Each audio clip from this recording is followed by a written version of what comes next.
ly'eddaame lyange gye nja okuziikibwa n'abavunaanyizibwa kuziikibwa kwange weebali ba Imam Kasozi Haji Musayisa Mubiru mukwano gwange n'abalala kati nze okufa ewange si kyekizibu so mbobye kuntiisatiisa tewali buzibu naddala Mukasenga pulezidenti agenda kulayira bannayuganda abavundira mu makomera ng'ekituufu omuwabi wa gavumenti paka nakati akyanoonyereza fayiro ne zibula endala ne zikola zitya okunoonyereza ne kufuuka okunoonyereza ndowooza emabega w'okunoonyereza kuno si kunoonyereza waliwo obusungu amaloboozi amangi ag'abantu abasitufu abafaanana Dr. Kazimba Mugalu Archbishop ge tusinga okwetaaga n'oluvannyuma gawerekerweko amaloboozi ga buli yenna asobola okwogera wabula nnakuwalira nnyo omuntu asirise pakati Dr. bw'aba alina abantu ab'okulabirira bagenda bayisa mu makubo kyo batwala mu ddwaliro tugenda gigulawo nina okuba ku saazi ow'eggumba memba Parliament wa East tebogerwako bwasitukanaga agenda kubanduka gwe tolina mikono Mwami Museveni mu poliisi ya wangulu sijja kulya musayi gwa bannayuganda ekyatutwala mu struggle kubeera ne Kyagulanyi kufiirira nsi yaffe gamba tojja kutuma muntu kuzikujjirayo sijja kutuma muntu kuzinzijirayo atono byabakoma yategese kano yagenze muri kodi y'ensi yonna ekitusibye mu nnaku bwe butakkiriza mbututiitiira mu omuntu wonna ayogera amazima bajja kutta baffe batutte naffe tufiirire ensi yaffe bantu batonda mbalamusizaako nze omulanzi Senkubuge Jafari bantu batonda nziza okubategeezako ku nsonga eno emikutu mingi nnyo egigguddwawo ku TikTok nga beeyita amannya gange baguddewo emikutu mingi nga bagiggulawo mu mannya gange basala bu video ne babuteekayo ne batandika abafere okubabbirako ssente bantu batonda sirinze ku TikTok siri ku Facebook siri ku Twitter emikutu kwosobola okunsanga guli gumu gwa YouTube era onsanga wano ku Embozi mu Yugi oba nosiŋŋaana ku Kasuku live abo bonna ababakubira nga beerimbise mu mannya gange bonna bafere ennamba ezange ziri mu mannya gange era ennamba ezange ez'essimu ziri mu mannya ga Senkubuge Jafari essimu yonna etaleese Jafari Senkubuge togisindikako ssente zo abo bafere ennamba y'essimu eyange eri 0783 98 88 13 olunaku olwaleero lwa njawulo nnyo okwawukanako n'ebbanga lyonna tulina omugenyi w'enjawulo Sheikh Burhan Kiti gwendi nayo olunaku olwaleero tuze tuwayemuko ku mboozi kuba bigenda mu maaso wetugerera essaawa zino omukulembeze w'eggwanga Yoweri Kaguta Museveni yeteekerateekera okulayira olunaku olw'enkya era nga wetugerera essaawa zino security eri so tight wano nawali ku nguudo ez'enjawulo ndabyeko abatraffic abamu abali ku nguudo ne babadde batatera kubeera bulijjo ab'amagye nabo bonna enguudo ezimu kigambibwa okuba nti nno zimaze n'okuba nga ziggalwa mu ngeri emu oba endala nga yetegekera okulayira olunaku olw'enkya ekkololaawo so bingi ebigenda mu maaso abimu ku ebyo tugenda okwogerako naddala mu bulamu obwa bulijjo n'obukulembeze okutwaliza wamu ne Sheikh Burhan Kiti gwendi naye olunaku olwaleero kinsanyusa okulaba ssebo sebo naffe twesiimye okubaako nammwe ne bannayuganda bannaffe abawuliriza era abagoberera emikutu gino naddala guno ne tubeebaza olw'obudde n'okuwulira okukwatibwako bikwata ku ggwanga lyaffenna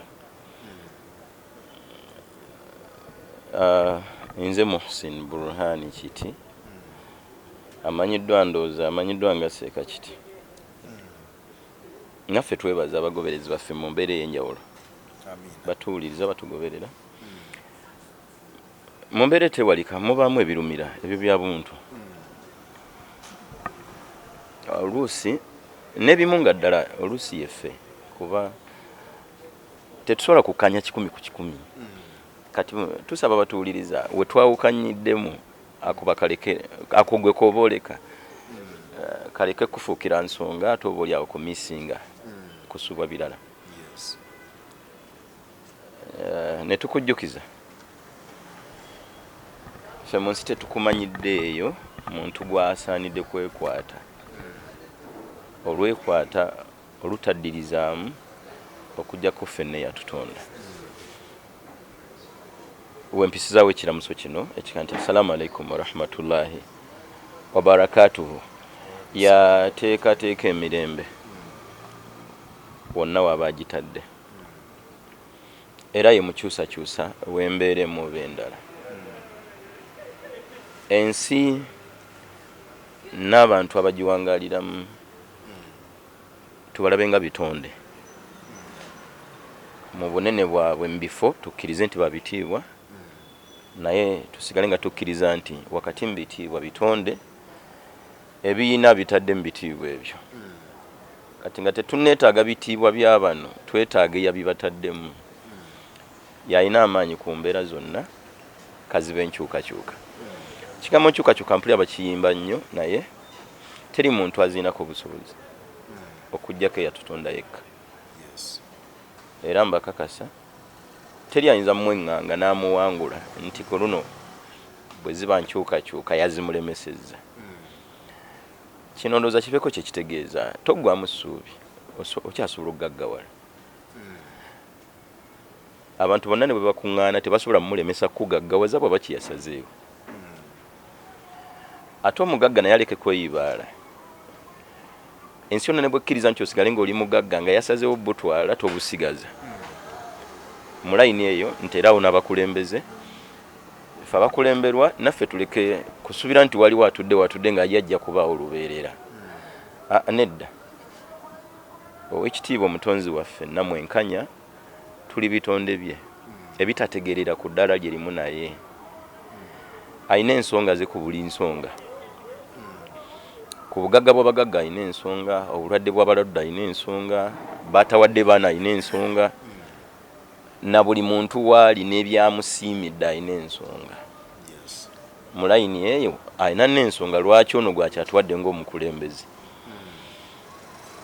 Nsaba obukkakkamu abasinga oluusi bitusukkako ne tuva mu buntu ne twogera ebitanyuma. Obulumi bubaawo kituufu n'okusoberwa naye tebikusukkako. Tovuma, toweebuula, totyoboola. Bino bisatu ng'obyewaze osobola okuyisaawo obutali bumativu bwo n'okwemulugunyaako. Kyendaba ng'oba oli awo abamu ku mutimbagano kuno bitulemerera. N'ensaba tugezeeko okwekomyawo. Eno embeera obukulembeze bw'abakulembeze bwa kiseera. Si bwa lubeerera. Bwa kiseera. Kati ate obuzibu nti bino tubikolera ku mitimbagano nga byo ate bigenda kusigalawo. Ekyobulabe kati gezaako okwekuŋŋaanya naddala ng'owulira obusungu bungi ke kaseera ate we tukusuubirira okubeera omugezi. Oyogere mu mbeera ya buvunaanyizibwa eyisaawo ensonga yo. Mu layini eyo yennyini ne tusaba n'abatukulembera. Ffe be mukulembera naddala oluusi nga bitusobedde batusaasire basigale ng'era be bakulembeze. Waliwo obusungu obususse abakulembeze bwe bassa ku bantu ng'ekituufu gwe babuteekako abadde asobezza naye n'olaba nga ate ono abadde alina era kweyisanga mukulembeze aleke kukwata nsonga bw'atyo. Nsaasira ebimu tubyogere nga bwe biri. Abaana b'abantu abavundira mu makomera ndaba obusungu bungi abakulembeze bwe baba bakozesezza yadde tusobola okukanya nti baasobya, naye gwe ng'omukulembeze bw'abanga ono gw'omukulembera buno obusungu tubadde tubwetaaga ku gw'okulembera nga gw'omukulembera. Bakati taata awaka omwana bw'amukunkumulira takasuka mukasuke. Ekituufu omwana aba akoze bubi naddala nga taata abadde amaze okwambala yeteeseteese okufuluma ennyimba okugenda okukola. Kati omwana bw'amukunkumulira bingi byaba omwana ataataaganyiza ago ge mazima, naye ate asigala ye mwana nga gwe taata omuntu omukulu. Oba oli awo gwe olina ne byewasobeza obutamuteekateeka bulungi, oba maama we atuuka okukukunkumulira tokasuka eri bukasusi yadde omusala oluyi olw'ekintu ekikulu nga ne bwe luba lwakyana kiteera terumugwanidde. So abakulembeze baffe tusigale nga ffe bakulembeze. Bwaba mwana asobeza tuleke kumukubisa mbazzi. Sina kindi olumu abateetaaga kuba. Naddala mukasenga president agenda kulayira. Banna Uganda abavundira mu makomera. Ng'ekituufu omuwabi wa gavumenti paka nakati akyanoonyereza fayiro ne zibula endala ne zikola zitya okunoonyereza ne kufuuka okunoonyereza. Ndowooza emabega w'okunoonyereza kuno si kunoonyereza, waliwo obusungu obuteereddwa ku muntu ono mu mbeera etali ya buvunaanyizibwa. So nsaba abakulembeze mutubeerere bakulembeze newankubadde oluusi ddala omuntu asobezza gusigalira gwe mukulembeze. Yeah. So mulayini eyo byenjagadde ntandike nabyo mu kisa guno gwe tufunye okubaako ne bannayuganda abagoberera omukutu guno n'emikutu emirala. Ndowooza nti twetaaga okubeera abakakkamu. Already ne mu nsi ffenna era tetugenda kuba mu lubeerera. Ne kano bansaasire tukayiseewo mu mbeera ngenderere nti ne gw'oyinza okulowooza nti ye mukulembeze addako ayinza okuba nga si yaddako. Bulungi. Omukulembeze gw'oyinza okulowooza nti yaddako ayinza okuba nga si yaddako. Baministers olwaleero mu myaka gya 2010 abamu na 2000 bali tebamanyi mukyala Nabbanja ye saba minisita. Myaka gya 2000 yali tamanyi nti ye saba minisita. Waliwo namulaba olumu nga yemulugunyako ku mabbali ga parliament awo ngagamba nti abantu b'ekakumiro gavumenti etuna kye tugifunyemu tuli bubi nnyo emabegako eri nga tamanyi nti yemulugunya olwaleero yagenda okubeera saba minisita. So tuwagize buvunaanyizibwa tusigalemu ak'obuntu mu mbeera y'ebigambo by'oyogera ne mu mbeera y'ebikolwa. Lisigala ggwanga lya ffenna kati twagale ne twagaze buvunaanyizibwa tukyawe naye era tukyaye buvunaanyizibwa. Gw'olowoozako nga omukulembeze ayinza okuba nga si agenda okuba nga mulala nnyo bulungi nnyo. Asobola okuba nga Mwami Mayanja gwe ntudde naye wano emyaka 15 nga yagenda okubeera omukulembeze w'eggwanga nga naye tamanyi. Mwami Kyagulanyi ne byali oba musanga mu 29 obimunnyonnyole bino byali kati yali ayinza okuwa eŋŋuumi naddala ng'omusanze mu biseera bye eby'eddembe. Manyi nti akumukategedde nnyo bulungi nnyo biseera bye eby'eddembe bya 29 25 ebiseera yavugeranga ze skaledi ng'abeera ku lyato. Simanyi nnyo byali bimukwatako naye mu biseera byo bamunyumiza nti gwe ogenda okubeera bino wammanga. Yali ajja kutunuulira butunuuliza agenda bafalo ono alaba omuntu atalina byakola alimba. So twongere okukkiririza mu yatutonda olukkiriza olutagwamu ssuubi. Satera n'abatukulembera mu mbeera emu oba endala mujja kuteeka ku muntu amaanyi nga si yeye nga gw'oyitako gw'osula naye ate yeye. Kati bino ebintu byakwegendereza. Weekanga omukuumi wo gwe wagulira emmundu oba mu mbeera yonna eyafuna emmundu ng'emmundu eyo yegenda okutta ggwe. Kati omulese nga mukuumi kumbe weetaga emyaka 3 akwekubyo. Waliyo Mwami Magoola, waliyo Mathias Walukagga, waliyo Honorable Sseggona n'abalala. Naye mu kalulu ako abantu bonna amaaso bali ndowooza twatusulenga amaaso gali ku bantu babiri, Mwami Sseggona ne Walukagga. Era nga Mwami Magoola nga Mwami Magoola ali mu parliament yazze. Kati bino biba byakuyiga bye tusaana buli muntu afune yakadde asirike. Kuba kati Mwami Magoola n'abamulabanga luuza kati omutunulako oti olwaliro naddala nga tewasirika olina bye wamwolekeza. Olaba oweebuuka twogere bitono nga n'ebitono ebyo era tubyogeze buvunaanyizibwa. Tuwagize buvunaanyizibwa ate era tukyaye buvunaanyizibwa. Byonna biyimirirewo naye mu mbeera ya buvunaanyizibwa. Naffe abakulembeze naddala mu mbeera mu oba endala amaanyi amangi kuba oludda oluvuganya tegeetaagisa. Amaanyi amangi geetaaga ku service delivery. nze ndaba amanyi tugeetaaga kwalidde enguzi drone ziwamba abo bababuzeewo kirabule buli yenna abadde alowooza nti ateekateeka okugirya bino bigenda kuzza eggwanga engulu otherwise bwe tuba twakkanya tutambulire mu bukulembeze obw'ebibiina ebyekintabuli ng'age mateeka then tewali bwetaavu bw'abali mu gavumenti ate kuwalana na kutuuka kutta kutulugunya bali ku ludda luvuganya ng'olidde baliwo mu mateeka then bino bwe biba byakufaanana bwebiti ndooza ebibiina biwerebwe tewali buzibu omuntu asigaze eddembe lye n'omukulembeze asigaze emirembe gye okusinga okumuteeka ku pressure olwaba muvuganya biwerebwe n'okulonda nze ku byabaddewo mu kulonda tetulina bwetaavu bwa kubaana kulonda kufaanana kutya kuveewo omuntu asigaze eddembe kubanga bwe kuba okulonda kusobola okutegekebwa ng'abakuteeseteese bamanyi abalina okuwangula then ffe baba tutawanyiriza bwere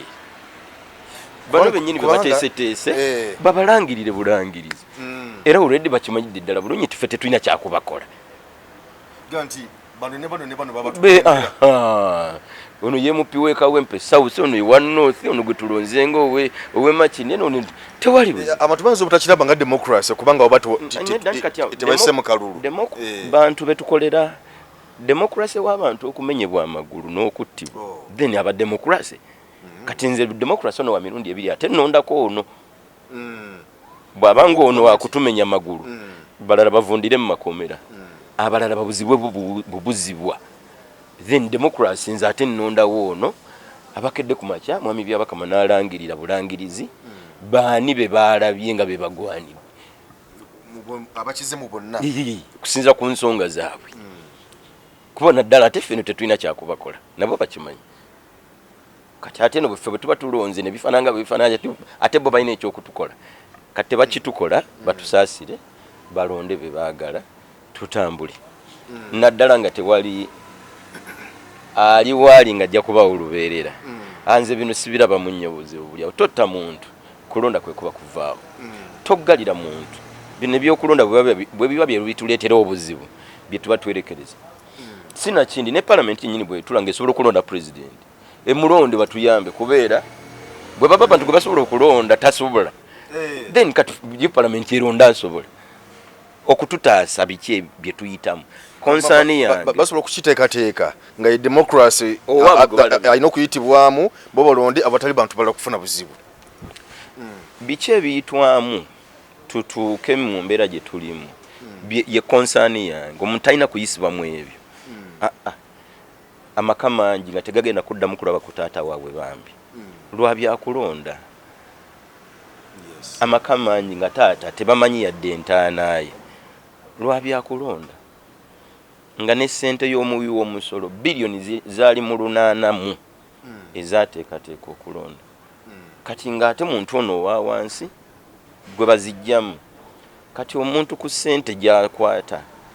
bwebanga egenda muyisamu ebyo ndowooza bino bituyamba nezo ne tuzisigaza ne zikolwa oboolyawo ku malwaliro enguudo ebyamasannyalaze n'ebirala bingi kubanga wolaba twabadde tujja omukulembeze w'eggwanga n'atera okulayira wabaddewo supplementary budget yayisiddwa trillion namba naye olaba nti etundutundu erisinga obunene yabadde ligenda mu state house kuliko ez'okulayira n'ebirala bino bannayuganda abamu ndowooza bajja tusonyiwa naddala balaba nga tebibakwatako ndowooza olw'ensonga zaabwe kwe kubirabanga ebitabakwatako naye nga munnayuganda nze mpulira binkwatako olw'emyaka gyange oba olyawo n'obuvunanyizibwa bwe nnyina mu society nti nvunaanyizibwa buli munnayuganda yandivunaanyiziddwa okutegeera enkulemberwa gyakulemberwamu kiteeso kikyasobola okuleeta naddala nga kiina kye kisobola okutugattako bw'osirika n'obirabanga gwe bitakwatako oba otukoze bubi bigenda kutambula bubi nga tobadde olina kyolaba kyosobola okwogerako maama wange nkyala mukadde mulema ali kyakatebe ng'ogenda emubende okyamira n'oddaawo munda lumu tuba tunyumya naŋŋamba nti abakuba n'omukisa gutuukirira honorable waabwe yandimusabye amutwalire ekiteeso kino mu palamenti kyekirwa nga bwe banoonya omuzadde oba abazadde abagayaliridde omwana n'akonzibira mu nnyumba. Mukadde maama agamba banoonye n'abaana abali mu kibuga nga banyirira nnyo nga bakadde baabwe bakonzibidde mu byalo. Nalaba nga kiteeso kirungi. Nga omwana ali no ku kibuga anyirira, abamu bayiwa omusimbi mu bantu eyo naye nga bakadde. Ne tugeza tunoonya maama we ng'akonzibye, maama ga nti we bamukwate. Nga bakwata omukadde maama oli oba taata. Yes. Aganya okulabirira omwana. N'abaana baganya okulabirira muzadde waabwe. Nabo babanoonya. Yes. Lwaki mukadde wa mwakonziba nga muli mu bulungi nnyo musula amaka bwe. Batula amaka mwe basula n'agamukadde. Bajje nga babirelatinga. Abaana bano babavunaane. Nga bavunaana abazadde bali bombi. Kati kyali kiteeso kya mukadde mama kyenjagadde wano buli munnayuganda butasirika. Olina ky'osobola okwogera nga kiina kyekitegeeza eri eggwanga naddala nga bitukwatirako wamu. Si mu mbeera ya kujolonga kukakkanya nedda mu mbeera ya concern ku ggwanga lyaffenna. Kati budget ne supplementary eno munnayuganda ayinza okuba nga tamanyi nti eno supplementary yabadde yakutaano okuva ddi okuva ku budget y'omwaka oguwedde. Eno supplementary yabadde yakutaano. Supplementary munnayuganda simanyi bw'oyinza kimunnyonnyola naye budget bwefuluma eba mbalirira eya ssente gavumenti zigenda okukozesa mu sectors mbitongole ebyenjawulo mu ggwanga egiyisa ekola omwaka mulamba. Naye gavumenti eno mu lugendo lwayo olw'omwaka ogwo omulamba waliwo we yeetegereza nga yabala bubi nga waliwo ssente ze beerabira okubala. Kati ekomawo mu palamenti neesaba ennyongereza bagyongereze ku ssente ziri ezaayita batwongereyo ye supplementary budget. Kati kino kibaddewo omulundi guno gwakutaano nga gavumenti bwesiriikiriramu era nti twabala bubi batwongereyo twabala bubi batwongereyo. Kati gavumenti yakomawo mu palamenti omulundi ogwokutaano neesabayo trillioni namba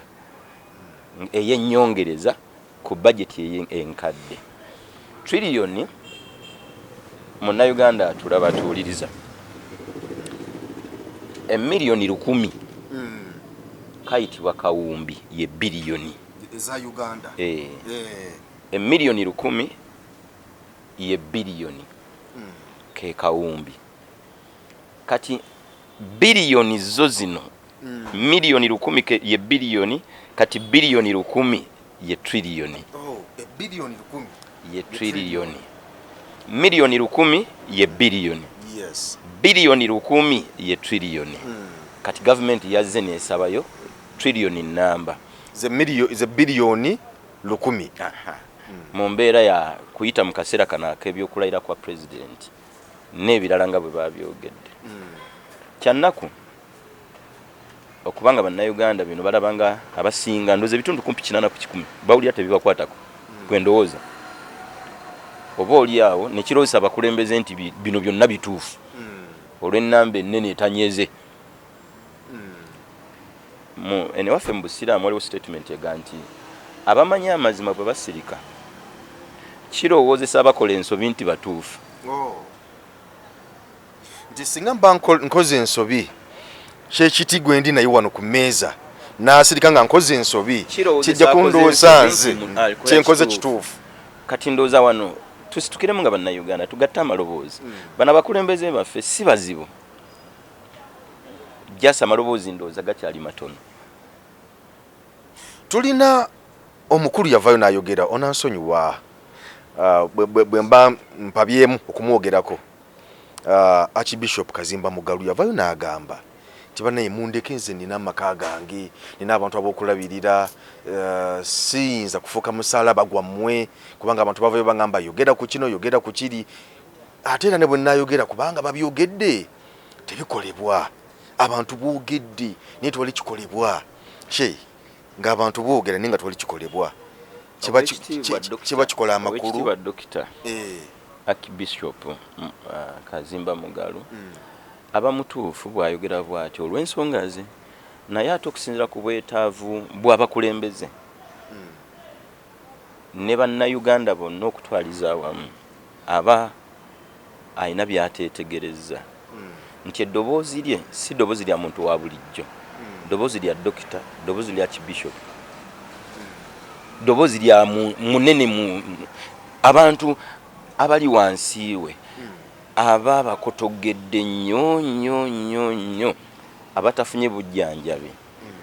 abali mu byenjigiriza ebigootaanye, abatambulira mu nguudo ze batantitambuliddemu nga zibuzeemu ddoboozi lye. Amaloboozi amangi ag'abantu abasitufu abafaanana Dokita Kazimba Mugalwa Kibishopu ge tusinga okwetaaga, n'oluvannyuma gawerekerweko amaloboozi ga buli yenna asobola okwogera, wabula empisa n'obukkakkamu y'ensonga yange mu kwogera. Nakuwalira nnyo omuntu asirise pakati dokita bw'aba alina abantu ab'okulabirira bagenda bayisa mu makubo kyo batwala mu ddwaliro. Yo mu ddwaliro kuba tewayogedde nga yandiritadde abadde alinze dokita agamba ki dokita n'asirika katugenda okutuuka mu ddwaliro omuntu gwe basuubira okuba nti mugezi oba agwanidde okwogera bw'asirika alowoozesa akola ensobi nti akola kituufu. Kati ndaba nga dokita alowoozesa abali ku nsobi nti batuufu. Dokita n'alumirirwa famire abamutuufu n'ate famire bw'eneerwala nkugitwala mu ddwaliro, omulwadde tuyinza obutamutuusa olw'ebinnya. Ne mu ddwaliro bwe tunaaba tumutuusiza eddagala nga teri ambulance. Minisitule y'ebyobulamu mu bajeti eno eyayisiddwa yasabyewo biliyoni 6 zijyambeko oggula ambulances endala n'okuddabiriza eziriwo. Babawaddeko biliyoni 4. Kitegeeza nti tezigenda kuddaabirizibwa zonna nga bwe batagendera ggula zonna. Kitegeeza bwetaavu. bwe waba nalabyeko gavumenti ya India wiiki eyiwedde yadonatingira Uganda ambulance ziri mu 40+. Bw'oyogera ku ggwanga lyonna goloza Uganda nga yonna ng'eggwanga twetaaga ambulances mmeka? 4 nga district tulina 140. Kati ambulance emu temala district kkiriza obagaana. Then baba tuyambye naye etera stili obwetaavu bwo busigala bukyali bwa waggulu. Bino byetaaga okutunulamu abakulembeze abatukulembera naddala bategekera amaka g'obwa president. Simanyi na kumanya kyennyinza kwogera kuba budget y'eggwanga ndowooza ebitongole ebikulu binene bisinga okutwala ssente zaayo. Ekitongole ekisooka maka gabwa president, State House, maka gabwa president. Nyambo obinja oli ne president maka gabwa president. Si president naye amaka gobwa president gamu kubisinga okutwala ssente y'omuwi w'omusolo. Nga bakola embalirira president ono yetaaga okufaako ennyo mu ggwanga lyaffe ekyo kituufu. President w'eggwanga ye muntu asinga omugaso mu ggwanga eryo. Buli president yenna mu ggwanga lyonna ye muntu aba asinga okuba ow'omugaso mu ggwanga eryo. Ye muntu eggwanga eryo gwe liba lisinga okwetaaga. Nabwe guti ekituufu aba yetaaga okufiibwako mu mbeera zonna. Naye twetaaga ate okuddamuko emabega.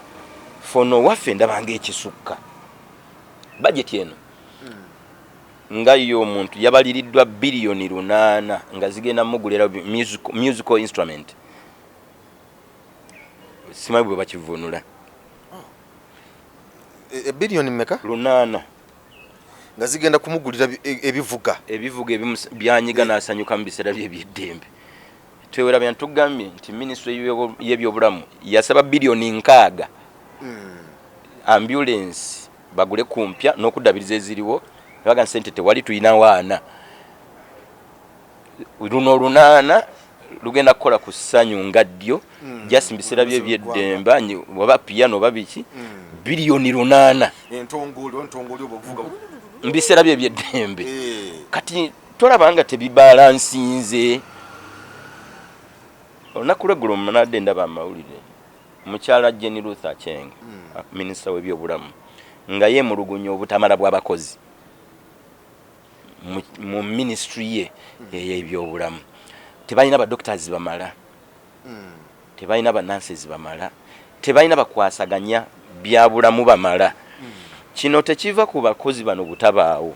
naye kiva ku ssente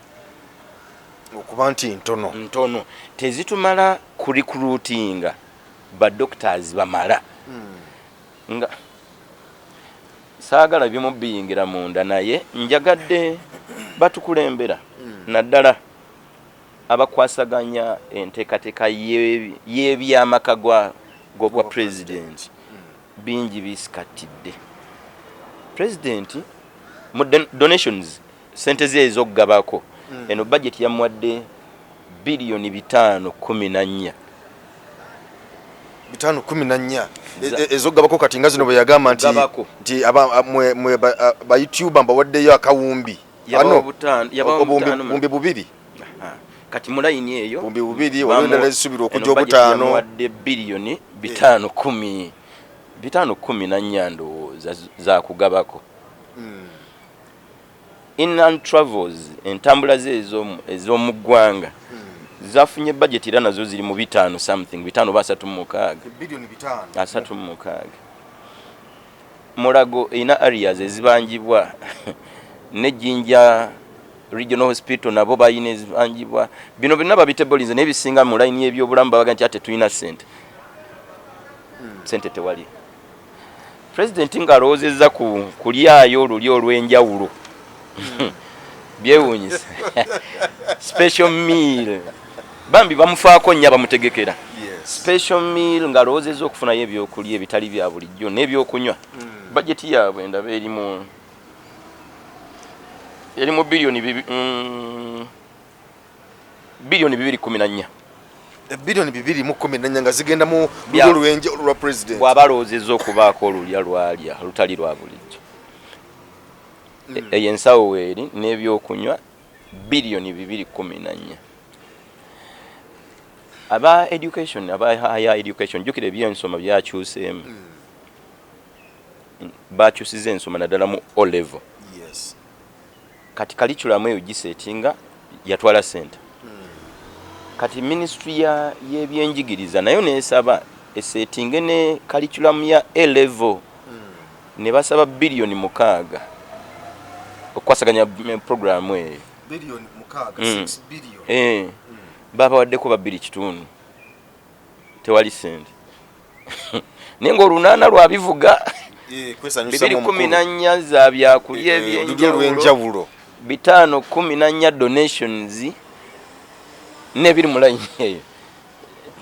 Tewerabira tulaba nti amaka g'obwa president buli lunaku gasaasanya amakasi president nsaba byawukane gasaasanya sizigenda mu kawumbi buli lunaku era olwaleero kati sawa zino ziri 5 zigenda dakiika 7 kwera 6 olwaleero bilioni nga bwo wali somutwaleka amaka g'obwa president galeka ka bilioni obukadde 10 zino president ekituufu si yazirya naye abagenyi ab'enjawulo bakyaza betulowooza nti tubakuba na mutima gwa ggwanga bano abagenyi ab'enjawulo n'ensonga ez'enjawulo ezibaleeta baba basobola ogende wa baministers ab'enjawulo abasobola okukola ku nsonga ezo ne zanguwa ne tuleka mutuumako mirimu na kutuumawo bantu kutuuka kukozesa buno bukadde 10 olunaku lumu. Bino abiraba n'atuwuliriza ayinza okututama nga abalumba gavumenti kuno si kulumba kuno bakuyita kuwabula nakwatibwako kuba eggwanga lyaffenna lyetulowooza nti teriina basukkuluma ku bannaabwe ku kubeera bannansi. Tuli bannansi ffenna ku ddaala lyerimu kati muffe ne tulondamu banaatukulembera ekitabafuula bankizo nnyo ku ffe naddala nga ffe tubalonze kati ate ndoza ffe twandibadde ab'enkizo kuba no kuba ffe tulonze kati mwami Mayanja tukulembere nsigana ndoza ffe abakkanyiza otukulembere ffe b'enkizo ku ggwe. Kati nsonga lwaki abamu bagamba nti omulonzi ye mukamaawo mu layini eyo bwe kyandibadde oba muweereza w'abana abakulonze naye ndoza wane waffe byakyuseemu nga ne b'MPs be tuyina si MP w'abantu wabula MP wa kibiina ate naddala ekiri mu buyinza. Kyova olaba ensonga bw'ejja ku mmeeza ye nga honorable ng'ekibiina kijagala nga bwe kijagala mu abantu ne bwe mukuŋŋaana mu mbeera etakkaanya na kiteeso ekyo kya kibiina of course yenge mupyavu nanyizibwa kuyisawo kya kibiina. Kituvera nalabo mubaka ku bagoli ne lya 70 bill. Yavayo n'agamba bino ne bino binyiga si birungi mu 70 bill ne kino naye olwokuba ndi muna NRM kyekibiina kyange bwe kyasazewo ne ngamba yes. Kati na Uganda asaana amanye nti mu parliament naddala abakiise b'ekibiina ekiri mu buyinza Munnayuganda talinayo mukiisewe bali bakiise ba kibiina bino tetubyogera mu mutima mubi ate ne mupi tuyinza obutamunenya kubanga ekibiina kye kyamussaamu ssente mwate ne mutwala ntwale kyamwagira kubanga twalaba wano kati zaali za nkalu nnyo kati ekibiina kyamussaamu ssente ne kimuyambako okuyitamu mwe mwatwalanga ntwale kati mubadde mu musuubira okuba owammwe oba ow'ekibiina yadde still bino byetwogera si kye kituufu MP alina kubeera w'abantu alina kubeera w'abantu si wa kibiina kati ekibiina we kikontanira n'abantu alina kuta kibiina asigale n'abantu kati ekiremeredde b'empizi baffe so nga bano abataba abaludde oluvuganya nabo oba nenyolekamu okusooka ennamba yabwe nga eyo ntono tebasobozesa kulemesa biteeso kuyitawo naddala Munnayuganda ndowooza atulaba asaana amanye nti b'empizi abagwa mu kibiina ekiri mu buyinza kumpi bagenda mu bina ye bagenda bali mu bina kuba empizi be tulina bali 520 kati ekibiina ekiri mu buyinza kirinako bina n'abagwamu ndowooza kati kino kitegeeza nti buli kiteeso kya kibiina ekiri mu buyinza yagalagana kirina kuyitamu olw'ab'emupi bano ennamba ennene ate nga b'emupi nga tebannaba ba muntu b'abantu basooka kuba ba kibiina kati bino bitegeeza kiri Munnayuganda nzirayo nze ku kye nasookeddeko nti batumenyera bwereere okutuyisa miggo tiyagasi n'amasasi babalonde lumu kigwera eyo kubeera n'abatonotono ndowooza eno ku ludda oluvuganya oba oludda oluwabula abayitamu ndowooza era gavumenti yakkiriza bukkiriza nti muyiteemu mumuleke tubaweeyo ennamba eyo kuba ndowooza byalabikako era bya simawulire nnyo gali awo ng'akutte ekyokunda basobola okumulangirira ng'awangudde. Nina mukwano gwange yali mukalulu ka Geoffrey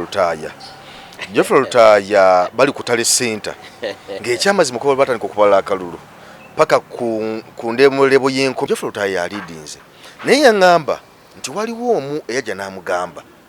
nti Geoffrey Lutaaya wali badde ogenda n'oyogerako n'omukulu omu w'amaanyi awo minisita mu Masaka awo kanti wali badde ogenda n'oyogerako naye nga bukyali kubanga waliwo ekigenda mu maaso n'agamba tunula ku kitivi kiikyo ani akulembedde n'agamba n'abaana mulete engoye mu suuti yange eri tulabe olutojeganya bwe lugenda okubeera etandinga ofisa bwe yeetololamu bwati bwe yali agenze kwebaka kuwummula bwe yadda soma birala kati so ndowooza ebyo bannayuganda bibaddewo misana tuku kati emiggo amasasi bw'olowooza ebyali e Butambala ewa mwami Muwanga Kivumbi ne gwe yavuganya naye nze ndowooza nti bandirangiriddemu oli lumu ne bamuwa buwi okusinga okutta abantu nga lwaki tumala kuyiwa musaayi ate tulangirire gwe twategese olwedde era gwe twadde tumanyi nti yalina okuyitamu kati buli alina okuyitamu ayitemu abantu basigaze emisaayi gyabwe so Munnayuganda ekigambo kyange awo tumveewo ensi eyina nnyiniyo gwe kyolina okumanya buli lunaku olukya lutegeeza nkyukakyuka mu buli kasonda ka bulamu kati bwenjogera ku nkyukakyuka nga tonnagiweereza walala ne nkugwe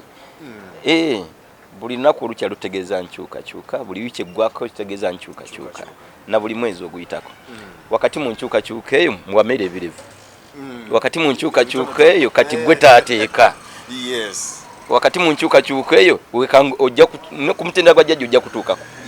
so buli lunaku olukya lutegeeza nkyukakyuka ekyo yagalagaana tosobola kirwanyisa ne gavumenti naye kimanyi tesobola kulwanyisa nkyukakyuka gali maanyi ga nnyini nsoledde weeri pulezidenti enkyukakyuka nze ndaba nga nze mutu ali mu bitundu nga 9 mu 5 ku 10 kubanga owa 86 n'ono bebamu banjawulo ono already enkyukakyuka we mutuusiza weewo nze simwinaako buzibu kati amwinako buzibu then gwe nsaasira ate nga tetunagenda nekuye nekufe kennyini nkyukakyuka ffenna tuyiseemu ne bwoba togiyambyeko yo etambula yagalagaana nabaddeko wa mukadde wange mbadde ndudde okumulaba yali mu mukwano gwa famire yaffe naye nagendayoko mabegako kaawo naŋŋamba Geoffrey Mane nga mukuze kale mbajjukira no nga muli bwana buto nga muzannya nga mbasitula naye kati ababuuyo nsinzi obuwanvu enkyukakyuka gyekusindise kati kyeyabadde ayogerako so enkyukakyuka tuleke giwabya oba gitaputa bubi enkyukakyuka eyinza obutategeeza kuvako kwa pulezidenti yadde ekitegeeza olulimi Luganda enkyukakyuka eyinza obutategeeza kuvaako kwa pulezidenti yadde kyetegeeza bino ebintu bwobiwa obudde weekaluubiririza bwereere wenna ali ku ludda olulabanga olunyigirizibwa naawe ali ku ludda olunyigiriza kyonna kyoyinza okutuuma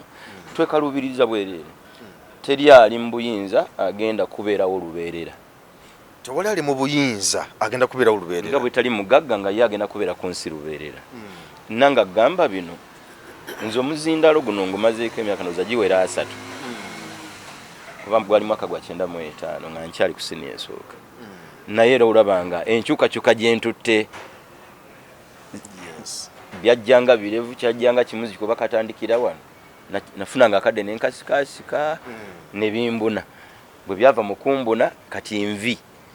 nebiri mu layini eyo ng'abaana nnyina bali ku university bino biranga nkyukakyuka president yakafumbiza muzzukulu biranga nkyukakyuka kati gwe mumubadde muti nabadde mukuziika tata wange yafudde mwami Fred Bwanika newolo tata wange muto newolo tata wange omulala omuto mukulu we wone yafudde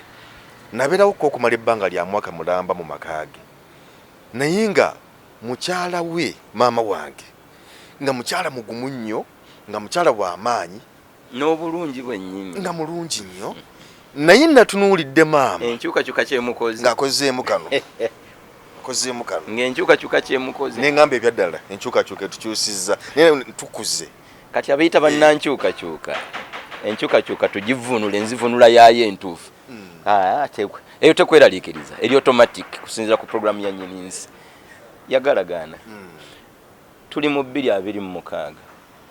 nyongererako emirala emyaka 5 ye 276 mwami manya tukunoonyeko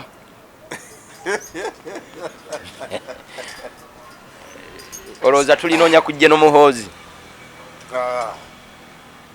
ne bwali bawaali tali boono n'abalala ne mwami Kyagulanyi 276 agenda munoonyako bwali wa mu nsi akyalimu simusuubira nti aliba Bulaaya kati ebiseera ebyo biriba ebyo so mu bufunze tuleke kutta bantu lwa kulwanyisa nkyukakyuka tebagirwanyisa abali mu makomera baveeyo Uganda yonna ne bwogissa mu kkomera oba towangudde enkyukakyuka kuba olwedde ejjukira tosobola kulemesa lunaku kuziba kadden tosobola kulemesa nkyukakyuka gwe kennyini tosobola kwegaana kukaddiwa then tosobola kulemesa nkyukakyuka bino bina president okufumbiza muzzukulu we enkyukakyuka yo yerangiridde misana kati abali mu government please lowooza ku Katonda ono azibye obudde era abukeesa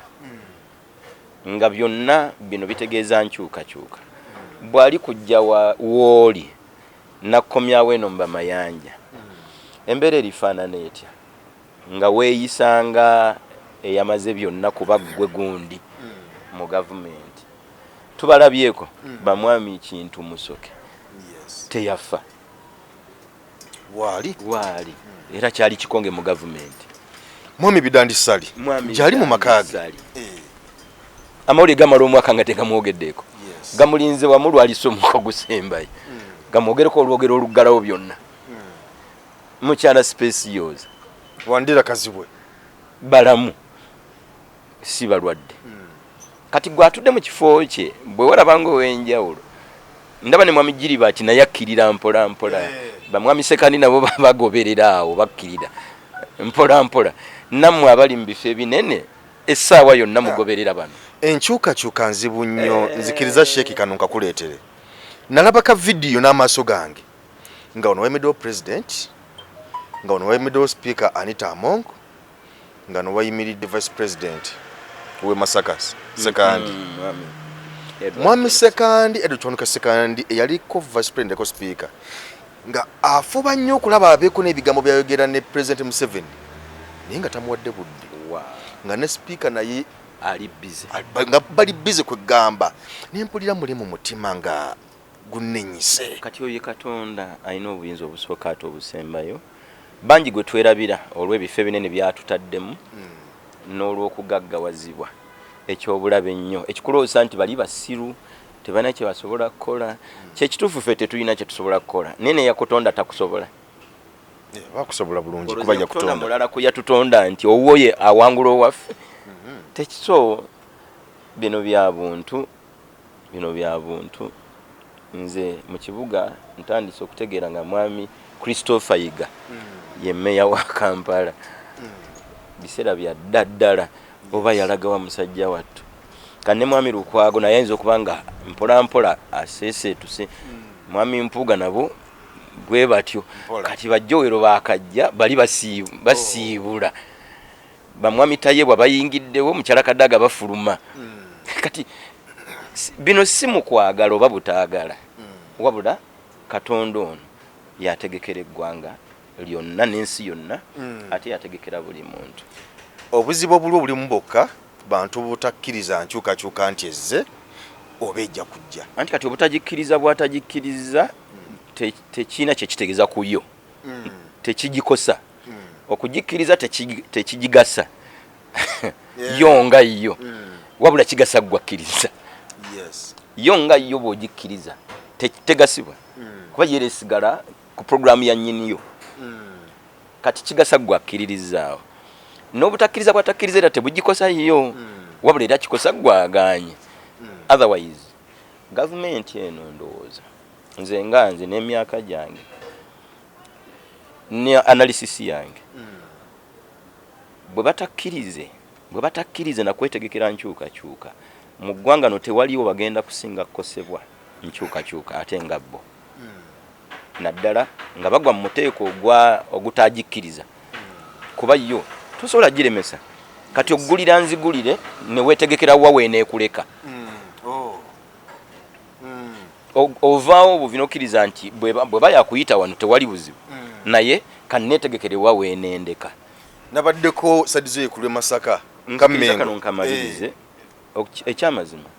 abategekera amaka g'obwa pulezidenti mutusaasire nga bannayuganda ate nno n'ensi kyetemanyi nti bino bo bye batugamba kuba eno budget be babiweereza parliament ebyaproving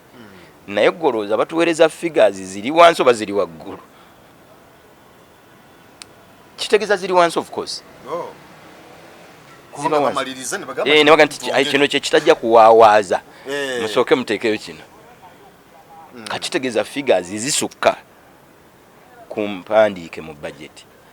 ne tusaba busabe nga ffenna tuli bannayuganda nga n'eggwanga lino mwe tuzaaliddwa ate mwe tuzaalidde nga tetumanyi ani ajja mu buyinza kuba ojja kwagala oleke ng'obyonoonye naye ng'obyonoonera mutabaniwo nga yajja kati oba muzzukulu ogenda mwolekera ebyonoonese so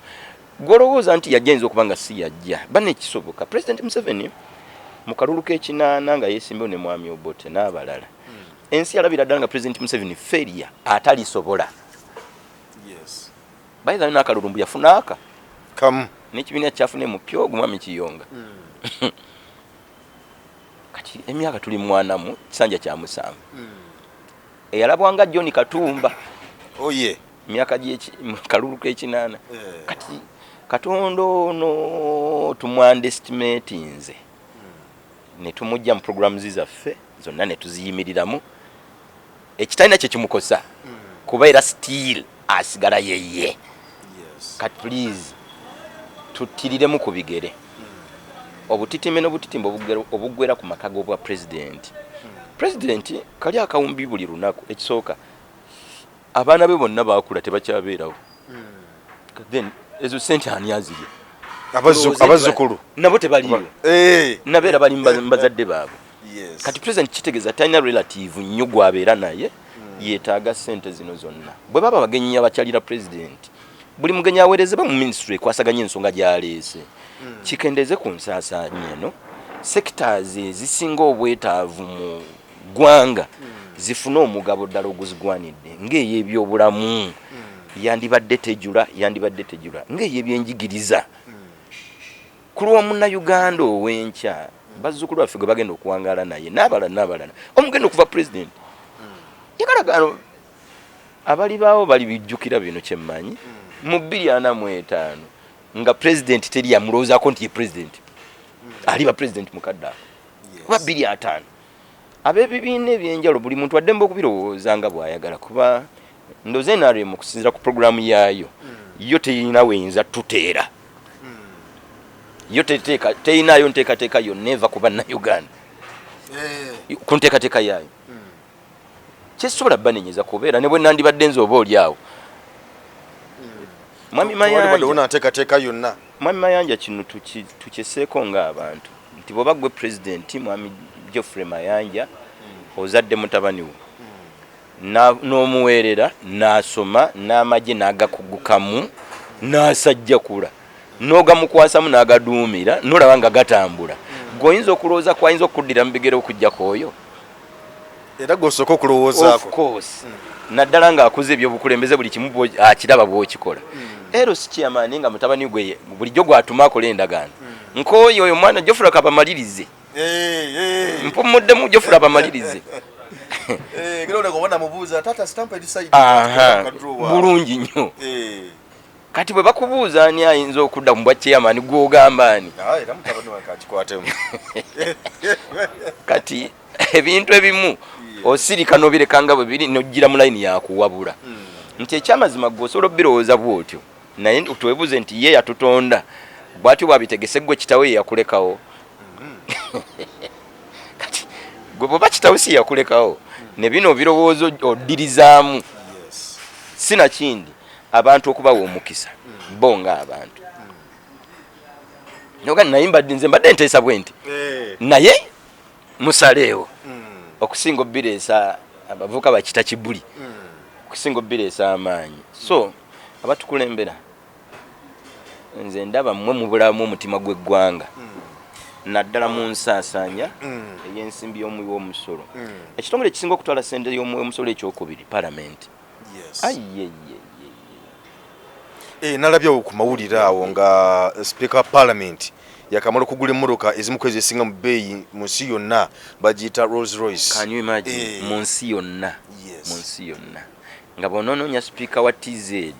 emmotoka gy'avuga n'amaka gaasulamu n'omusala gwafuna owaffe ate birala bw'onoonya owa Kenya agenda ku wa Rwanda n'awalala olaba nga ebyaffe abakulembeze bakyabulamu omutima gw'eggwanga okusooka BMPs 5 something baaki ddala baaki where is value for money sente zetusaasanyiza ku MP omuwendo gwe service ye eki eri wathe atuwaaki ekigwanidde sente ezo afune miliyoni eziri mu 3 buli mwezi nga yakalayira bamwe 315 by the way ani aziyisa oba kwasagalaga nti parliament yetuula nezeesalira nti tubadde tufuna 2 nga kuliko emmoroka n'amasuuti kati tugende ku 3 siroza nti wabula kakundi kali mu gavumenti ke katuula mu mbeera etalumiriddwa ggwanga na munnansi ne kalaba nti MP buli MP afuna 2 kati zitoniye mutu mu 315 kati miliyoni 315 emirundi 521 ze tugenda okufulumya wano kuba MP wano mu kulayira kati buli mwezi buli MP afuna miliyoni 3 emiru kati bali 5 ze zifuluma buli mwezi kati bino ndabanga bibulamu omutima gw'eggwanga ennamba eyo yonna tetugyetaaga n'omusaala gwe bafuna mu butuufu nedda nga buli emupya alina akakiiko kwatuula alina ensasulo ey'enjawulo olw'akakiiko okwo kwatuula eyeeyongereza ku musaala gwe guli nga buli kakiiko ako lwe katuula batera okuyisaamu amazzi n'ebindaazi ku budget biri mu biliyoni ziri 2 ziri 3 214 amazizi n'amandaazi buli mwaka gwa byansi just aganyora mu kakiiko n'amandaazi biliyoni 2.5 ate nago nawulira mu nnaku zino bageekengera olw'omugadiba zino tebaganywa gadiba yadde zo sente zisigala zafulumye Yes. ate n'olulala era bwe banaatula n'abalala basigale ngera then bino byetaaga okuddamu okutuula nze ndowooza nti Uganda twandibadde mu mbeera eteewola nnyo ku bajeti yaffe nga sente zino zisaasaanyiziddwa mu mbeera ey'obuvunaanyizibwa otherwise weekanga twandyewoze oba twandyewoze kitono okusinza ku ensaasanya y'ensonga yaffe gavumenti kati nalowooza kwongeza misolo egy'enjawulo ekituufu ekyandibadde kisookerwako kulowooza ku kusala ku nsaasaanya byebigambo byange nga tumaliriza mu ddakiika nga 2-3 njakuza wali we twatandikidde wayogedde ku bukambwe n'obusungu saidi zombi nyemba jatuninyo naddala ku bakulembeze abali mu buyinza kubanga ebigambo byoyogera tobyogeza busungu era ebiseera ebisinga bwe mbankulaba oba owabula tutereze wano tutereze kino tukole wano tujja kutambula bulungi yadde twangalira muno mukutiisibwa kyembadde ngenda okugamba ati naye era amasimu ogafuna agakugamba gwo twagazaaki okutya okwo nedda nze abantu nga nze mu mutwe gwange mbawa kitiibwa naye kyokubatya tebana kye basobola kukola kitantegekerwa buli ekyantegekerwa eyantonda nze nkirindiridde n'essanyu lingi bwe kuba kufa nze simanyi kikyendifa ate sagala kimanya kati ate nze bwe mba sikimanyi nembantu teri akimanyi bwe baba boogera mu boogezi bakuziikibwa nkoowe ttu waliwo nkoowe yasooka najjula naye nkoowe owookubiri lyeddaame lyange gyenja okuziikibwa n'abavunaanyizibwa kuziikibwa kwange weebali Imam Kasozi Haji Musayisa Mubiru mukwano gwange n'abalala kati nze okufa ewange si kyekizibu so mbye kuntiisatiisa tewali buzibu naye bw'aba abitegedde era bw'aba ayagadde naye kikulu mu byonna nti si yantonda kyalyogera nga kikwasaganye ne programu ye yantonda nze ate nkinako buzibu nedda Amina toyanziza nnyo toyanzeege Geoffrey Mayanja yenze kwembozi mu UG onako olwaleero kiyinja kukwebaza olw'omukisa gwe wampadde okwogerako naawe okwogerako ne bannayuganda yange lituuke eri omukulembeze w'eggwanga ekyamazima gwe mukulembeze w'eggwanga lino ate nsaba bannayuganda tukkirize lwampaka dda mu nsonda oyingire ekisenge ekyokkiriza nti ono ye pulezidenti yagalagana ye pulezidenti yagalagano ye pulezidenti gwe walonda oba gw'otaalonda ye pulezidenti talina amaanyi gewaŋŋamya ku bannayuganda ye ng'omuntu ono katonda gwakyatuwadde katonda tebamubba katonda tomusa ku ludda lwo nti bababbye ali independent ku nsonga ze zonna tebamubba byonna musobola obikola nedda byonna musobola obikola nakola kitali kimu mubibba ne musiraana nabyo kati we mubibba ne mubeera successful still yebadde programu ye kati bannayuganda tukkirize ono ye president waffe si ku programu ye ku programu ye yatutonda kati tunyonnyolegane ne yatutonda ku nsonga zaffe okusooka n'essubi lyaffe lyonna okusooka liddemu ye tulijje mu bantu mwami Kyagulanyi nga ye omuntu talina maanyi yadde obuyinza eyatutonda ye nga ye yalina amaanyi obuyinza na byonna ebisembayo abazungu tebalina buyinza obuyinza buyina ali omu yekka yatutonda kati ate twamusuula muguluka ne neeyisa yaffe tajjansa Katonda ayinza okuba nga atubonereza bubonereza tuwemudde nnyo tweyisiza mu ngeri y'ekitagasa kati leka atubonereze guno ono nga tetunnamuvuna ino kibooko batukubyankubye katonyigira kibooko tusutunule ekitukubya kati bannayuganda tukkirize nti ono ne president atuyamba akkirize nti president ate abaana b'abantu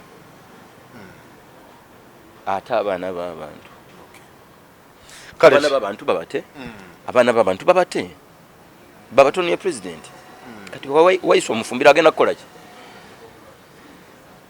basebuufu agenda kukola ki Edi Mutwe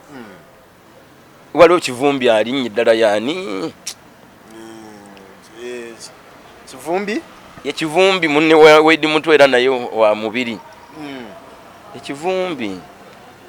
babate bano tebalina mmundu ekisooka tusobola obba monitoringa n'entambula zaabwe zonna kati lwaki bali mu makomera